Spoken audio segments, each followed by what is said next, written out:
안녕하세요. 유튜브 넘버원 축구 분석 전문 채널 골때리는 TV 배팅맨입니다. 자, 축구 토토 승무패 61회차 결과 1등이 한 명이 나오면서 독식 회차로 끝이 났습니다. 제가 공유드린 최종 픽은 등수에 들어가지는 못했지만 분석 내용만큼은 골때리는 TV 구독자분들께 확실히 도움이 되어 드렸다고 생각을 합니다. 그렇게 생각하는 이유는 조금 후에 61회차 결과 복귀를 해보면서 말씀을 드려보도록 하겠고, 당장 주중에 축구토토 승무패 62회차가 들어와 있는데 유로파 경기들로 이루어져 있고 대상 경기들의 국내 배당이 수요일에 오픈이 되기 때문에 최종픽 영상을 따로 올려드릴 시간이 부족합니다. 그렇기 때문에 주중 회차는 수요일 오후 5시 전까지 골때리는 TV 멤버십 분들 전용으로 유튜브 커뮤니티를 통해서 최종픽 공유드리도록 하겠습니다.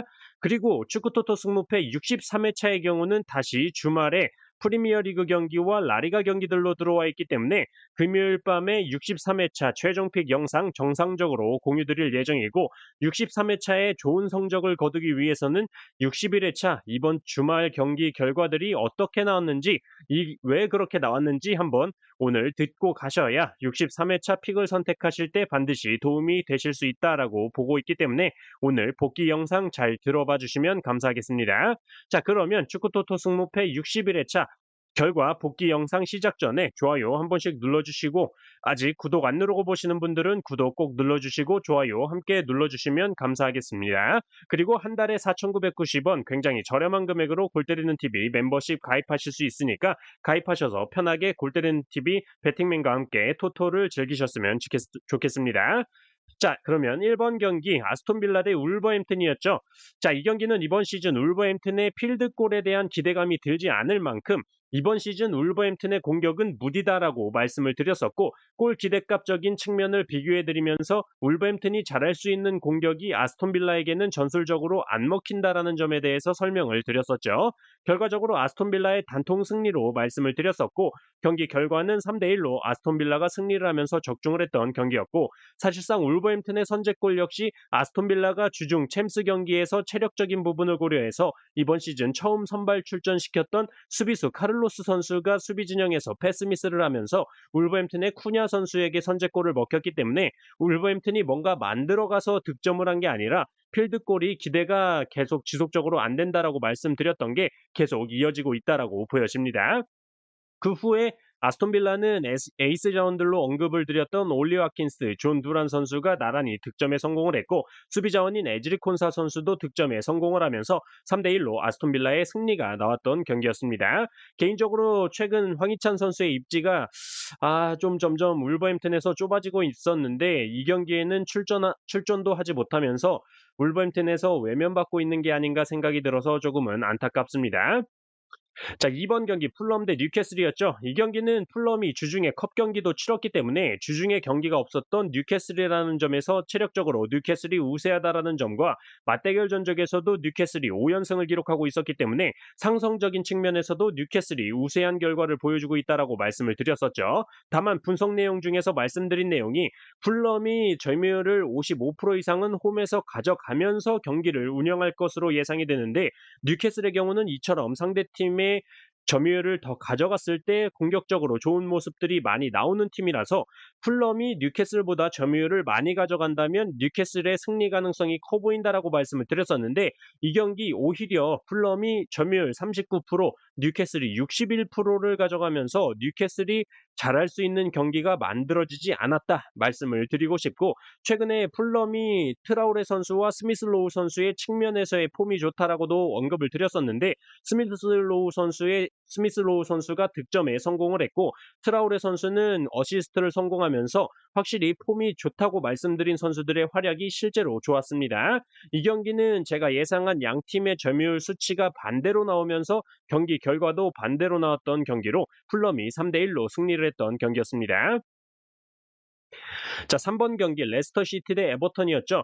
이 경기는 레스터시티의 승리에 투표율이 몰리고 있는 경기이긴 하지만 원정팀 에버턴의 경우는 프리미어리그에서 점유율을 가장 낮게 가져가는 팀으로 홈팀 레스터시티보다도 더 낮은 점유율을 보여주고 있기 때문에 레스터시티의 경기가 생각보다 안 풀릴 수도 있다라고 말씀을 드렸죠. 또한 두 팀 모두 점유율을 낮게 가져가는 팀들이지만 에버턴은 제공권을 활용한 롱볼 위주의 축구라는 점에서 양 팀의 스타일이 다르기 때문에 이 경기가 이렇게 레스터시티의 승리에 몰리는 건 무리가 있다라고 말씀을 드렸습니다.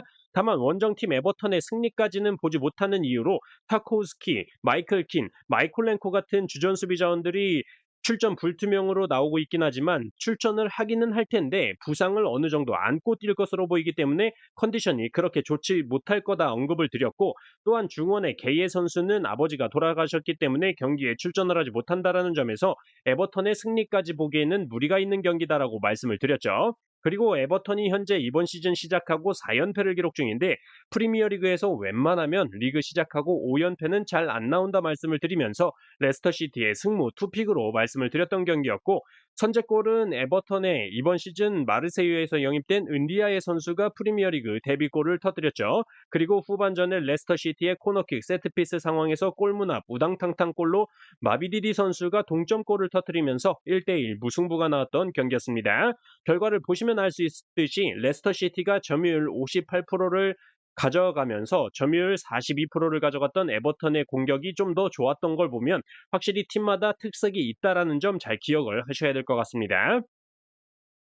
자, 4번 경기 사우스햄튼 대 입스위치였죠. 이 경기는 처음에 기록적인 부분에 대해서 양팀 비교 설명을 해드리면서 기록적인 면에서는 사우스햄튼의 무패 투픽이 맞다. 하지만 투표율을 보아하니 무승부의 투표율이 가장 많이 몰려 있는데 이럴 때 꼭 보통 그냥 정배 결과가 나오는 걸 축구토토 승무패에서 많이 봤기 때문에 승무패로 지우개 찬스를 쓴다라고 말씀을 드렸던 경기였죠. 실제로 경기 시작하자마자 사우스햄튼의 타일러 디블링 선수가 5분 만에 랄라나 선수의 패스를 골문 앞에서 기가 막힌 턴을 하면서 슈팅 각을 만들면서 선제골을 기록을 했기 때문에 무난하게 그냥 정배 결과인 사우스햄튼의 승리가 나오는 듯 싶었는데 후반 로즈타임에 입스위치가 코너킥 상황에서 사우스햄튼의 수비가 헤딩으로 걷어낸 볼을 샘 모르시 선수가 페널티 박스 밖에서 중거리 슛을 때렸는데 재수없게도 후반 91분에 투입된 사우스햄튼의 조아리보 선수의 몸에 맞으면서 굴절뽀록 극장 동점골이 나오면서 무승부가 나왔던 경기였습니다. 자, 5번 경기 토트넘 대 브랜드퍼였죠. 자, 이 경기는 브랜드퍼의 요한의 의사 마티아스 옌센 같은 주축 자원들의 이탈이 있다라는 점과 토트넘의 포스테코글루 감독이 브랜드포드의 토마스 프랭크 감독과 맞대결에서도 1승 1무로 앞서고 있다라는 점, 그리고 토트넘이 홈일 때는 확실히 홈발을 받고 있고 특히 이번 시즌 상대팀보다 점유율을 많이 가져갔을 때 답답한 모습을 많이 보였던 토트넘에 대해서 설명을 드렸었는데 이 경기 3대1로 승리를 했고 점유율이 토트넘 48%, 브랜드퍼가 52%를 기록하면서 근소하게나마 토트넘이 점유율이 낮은 기록을 보여주면서 승리를 했습니다. 사실상 경기 초반에 시작하자마자 브랜드포의 은베우모 선수에게 발리슛 한 방을 얻어맞으면서 시작부터 좀 불길했었지만 확실히 브랜드포 같은 돈이 많이 없는 구단들은 스쿼드가 빵빵하지 않기 때문에 주축 자원들이 몇 명이 빠지면 확실히 경기력에 티가 많이 나더라고요. 그리고 최근에 욕을 많이 먹던 우리 대한민국의 자랑 캡틴 손흥민 선수가 2개의 어시스트를 기록을 하면서 역시 토트넘에서도 주장의 면모를 톡톡히 보여줘서 굉장히 기분이 좋았던 경기였습니다. 자, 6번 경기 오사수나 대 라스팔마. 자, 이 경기는 뭐 분석 내용 그대로 경기 결과가 나왔던 경기로 경기 내용적인 측면과 선수 개개인적인 능력치로만 살펴보면 라스팔마가 오사수나를 상대로 점유율을 쥐고 좋은 경기를 펼칠 것으로 생각할 수 있지만 라스팔마가 이번 시즌 라리가 점유율 3위를 기록할 정도로 점유율을 많이 가져가는 팀인데 오사수나 같은 경우는 점유율을 낮게 가져가는 팀 중에 하나로 라스팔마의 지난 경기들 레가네스, 알라베스 같은 팀들을 상대로 원정에서 점유율을 쥐고도 모두 패배를 기록한 라스팔마였다 말씀을 드렸었죠. 또한 라스팔마의 경우가 홈이라면 섬지역 홈발을 많이 받지만 집을 나오면 확실히 경기력이 떨어지는 모습을 보여주고 있고 오사수나의 경우는 원정에서는 기대 득점값이 라리가에서 꼴찌를 기록 중이지만 홈에서만큼은 이미 라스팔마를 상대로 홈에서 승리했었던 알라베스나 레가네스보다도 더 높은 기대 득점값을 기록하고 있기 때문에 확실한 홈발이 있다라는 걸 보여주고 있다라는 점에서 오사수나의 단통 승리로 말씀을 드렸었고 2대1로 오사수나가 승리를 하면서 적중을 했던 경기였습니다. 자, 7번 경기 크리스탈 팰리스 대 맨유 경기였죠. 자, 이 경기는 멤버십 분들 전용으로 말씀을 드렸던 경기로 일단 맨유 팬분들께는 죄송하다라고 말씀을 드리면서 시작을 했던 경기였죠. 맨유 팬분들께는 죄송하지만 최근에 승격팀 사우스햄튼을 상대로 0대3 승리, 3부 리그 반질리를 상대로 0대7 승리를 했다고 맨유가 막 살아났다는 둥 역시 맨유다 뭐 레전드다 이 지랄하면서 프리미어리그 상위권 팀인 것 마냥 헛소리를 찍찍 해대는 분들이 계신데 그렇게 쉽게 맨유가 크리스탈 팰리스를 상대로 승리할 팀이 아니다라고 말씀을 드렸었죠. 맨유가 세트피스 득점이 이번 시즌 그래도 좀 터져주고 있지만 크리스탈 팰리스의 경우는 이번 시즌 세트피스 실점을 내준 적이 없었다라는 점, 그리고 맨유가 이 여름 이적 시장에서 노리고 있는 크리스탈 팰리스의 에제 선수의 활약이 최근 굉장히 좋고 아무래도 자신한테 관심 있어하는 맨유와의 경기이기 때문에 자신의 실력을 보여줘서 맨구가 잘하는 돈지랄로 자신의 주급을 이빠이 올릴 수가 있다라는 생각에 좀 더 좋은 경기력이 나오지 않을까도 말씀을 드렸었죠. 또한 크리스탈 팰리스 원정 경기를 가서 맨유가 21년 3월부터 24년 5월까지 4번의 원정 경기에서 단 한 번도 승리를 하지 못했었다라는 점에서 과감하게 크리스탈 팰리스의 단통 승리를 선택했던 경기였는데 아쉽게도 무승부가 나오면서 적중하지는 못했지만 맨유 승리에 몰린 투표율 60%가 그래도 잘못됐다라는 걸 말씀드릴 수 있어서 좋았던 경기였습니다. 자, 8번 경기 발렌시아 대 지로나였죠. 자, 이 경기는 뭐 정말 많은 고민 없이 발렌시아의 무패 투픽이면 무난하게 패스할 수 있는 경기다라고 말씀을 드렸었고 기록적인 면에서도 비교를 해가면서 말씀을 드렸었는데 발렌시아가 2대 0으로 승리를 하면서 전혀 예상치 못한 결과가 나왔는데 이 경기에서 문제는 뭐였냐 하면 바로 지로나의 로테이션이었습니다. 파리 생제르맹과의 주중 챔스 경기를 치르고 발렌시아 원정을 가면서 주축 자원들을 로테이션을 이빠이 돌렸고 지로나의 경기에서 가장 중요하다라고 생각하는 선수인 구티에레즈 선수는 출전도 안 했던 경기로 아무리 챔스를 다녀왔어도 시즌 초반이라 로테이션을 안 하겠지라고 생각했던 것에 대해서 제 판단이 좀 굉장히 아쉬웠던 경기였습니다. 자, 9번 경기 헤타페 대 레가네스였죠. 이 경기도 멤버십 분들 전용으로 말씀을 드렸던 경기로 양팀 모두 최근에 경기력이 좋지 못하다.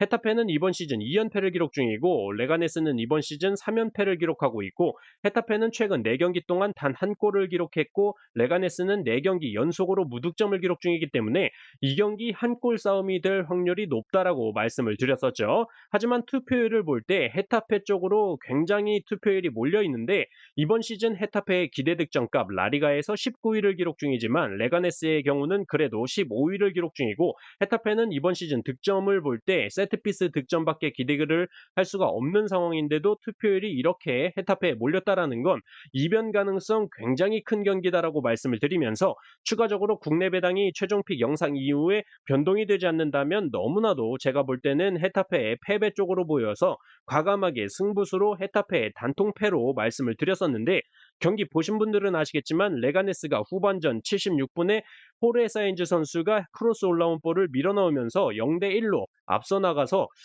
역시 내가 본 게 그대로 맞아 들어가는구나 싶었는데 후반 82분에 제가 볼 땐 이걸 굳이 페널티킥을 줬어야 되나 싶은 장면이었는데 아무튼 디에고 리코 선수가 반칙을 당하면서 얻어낸 페널티킥을 보르아 마유랄 선수가 성공을 시키면서 1대1 무승부로 끝이 났던 경기였습니다. 개인적으로 14경기 중에 제일 아쉬웠던 경기 결과였습니다. 자, 10번 경기 브라이턴 대 노팅엄. 자, 이 경기는 제가 최종픽 영상에서 말씀을 드릴 때 우려했던 부분이 그대로 경기에 나타났던 경기였습니다. 노팅엄의 경우가 점유율을 내주고 턴오버 상황이 왔을 때 빠르게 치고 나가는 역습 상황을 즐긴다라고 말씀을 드렸는데 브라이턴이 입스위치와 경기를 이미 해봤기 때문에 파비앙 휘르첼러 감독이 이런 점유율을 낮게 가져가면서 뒷공간 역습을 노리는 부분에 대해서 잘 준비를 해올 거다라고 말씀을 드리면서 브라이턴의 단통 승리를 선택을 했지만 경기 결과는 2대2 결과가 나왔고 경기 보신 분들은 아시겠지만 브라이턴이 확실히 수비 뒷공간에 대한 노출이 너무 심하다라고 느껴졌던 경기였고 포백 라인의 수비진들도 스피드가 빠른 편이 아니라서 이 뒷공간 노출에 대한 부분을 빨리 보완을 해야 된다라고 생각이 들었습니다. 이 부분만 잘 보완을 한다면 확실히 리그 상위권 가능할 것 같은 브라이턴이고 노팅엄 역시 이번 시즌 역습 공격 누누볼 굉장히 무섭네요. 두 팀 모두 이번 시즌 시작하고 패배가 없이 계속 시즌을 이어나가게 됐고 결과는 2대2 무승부지만 노팅엄은 깁스 화이트 선수가 퇴장을 당했기 때문에 다음 경기에 출전을 하지 못하고 깁스 화이트 선수의 이 퇴장 판정 때문에 양팀 감독이 화내다가 둘 다 감독 모두 퇴장을 당했다라는 점 참고하셔야 될 것 같습니다. 자, 11번 경기 빌바오 대 RC 셀타. 자, 이 경기 빌바오의 경우가 주중 레가네스 원정 경기를 치르고 이틀 만에 경기를 치러야 되는 상황이기 때문에 체력적인 부분 불리하다라는 점 언급을 드렸고 주축 공격 자원인 니코 윌리엄스 선수가 출전 불투명으로 나오고 있지만 지난 시즌만큼의 폼을 이번 시즌에 보여주지 못하고 있는 니코 윌리엄스이기 때문에 그렇게 큰 손실로 보이진 않는다라고 말씀을 드렸죠. 또한 경기당 패스 성공률 팀 내 1위, 경기당 가로채기 팀 내 1위를 기록 중인 자일손 선수가 부상으로 결장하는 아시셀타이기 때문에 수비적인 측면에서 좀 더 흔들릴 수 있는 아시셀타이지 않나 말씀을 드리면서 홈바오를 믿어봐야 되지 않나 해서 승무 투픽으로 선택을 하려다가 구매 금액이 너무 커지기 때문에 이번 시즌 아시셀타의 공격력을 생각해서 무승부로 한번 이변을 노려봤던 경기였지만 3대1로 빌바오가 무난하게 승리를 하면서 틀려버린 경기였습니다. 사실상 빌바오의 구르제타 선수의 선제골 그리고 아시셀타의 페널티킥 동점골이 나올 때까지만 해도 괜찮다 싶었는데 빌바오의 구르제타 선수가 이날 컨디션이 아주 발딱 섰는지 헤딩골로도 골을 넣으면서 멀티골을 기록했고 후반전에 교체 투입된 알바로 디알로 선수도 이나키 윌리엄스 선수의 크로스를 머리로 골로 성공시키면서 3대1 대승을 기록했던 경기였습니다.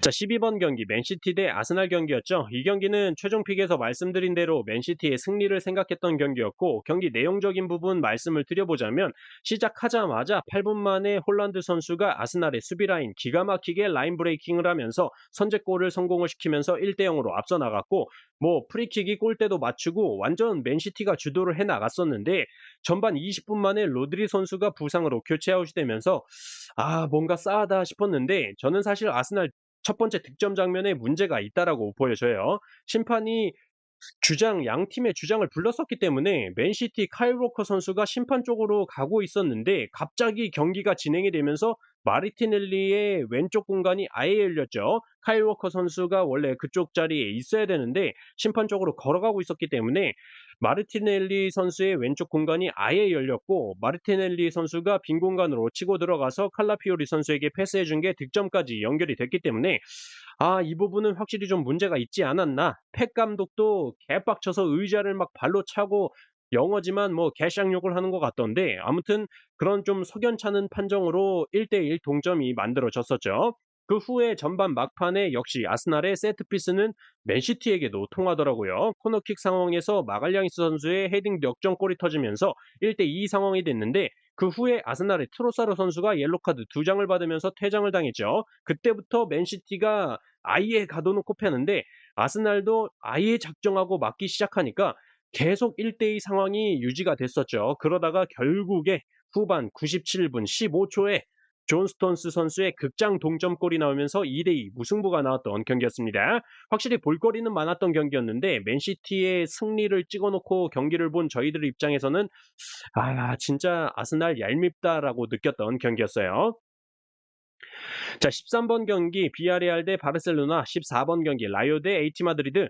자, 이 경기는 멤버십 분들 전용으로 말씀을 드렸던 경기로 13번 경기와 14번 경기 두 경기 중에 한 경기는 무승부가 나올 것이다라고 말씀을 드렸었죠. 다만 저는 그래도 바르셀로나가 AS 모나코 원정을 다녀왔고 2대1로 패배를 기록했고 경기 내용적으로도 전반 10분 만에 바르셀로나의 에릭 가리시아 선수가 퇴장을 당했었기 때문에 숫자가 한 명이 적은 상태에서 경기를 하면 나머지 필드 플레이어들의 체력이 더 갈릴 것이라고 생각을 하고 주전 공격 자원인 페란 토레스 선수가 퇴장 징계로 경기에 출전을 하지 못하기 때문에 이번 시즌 5연승으로 모든 경기 승리를 하고 있는 바르셀로나가 한 번쯤은 무승부로 부러질 타이밍이지 않나 싶어서 비아레알의 무패 투픽으로 선택을 하고 14번 경기를 라요의 단통 패배로 선택을 했는데 결과는 반대로 라요가 무승부가 나왔고 바르셀로나는 1대5 대승을 기록하는 경기 결과가 나왔습니다.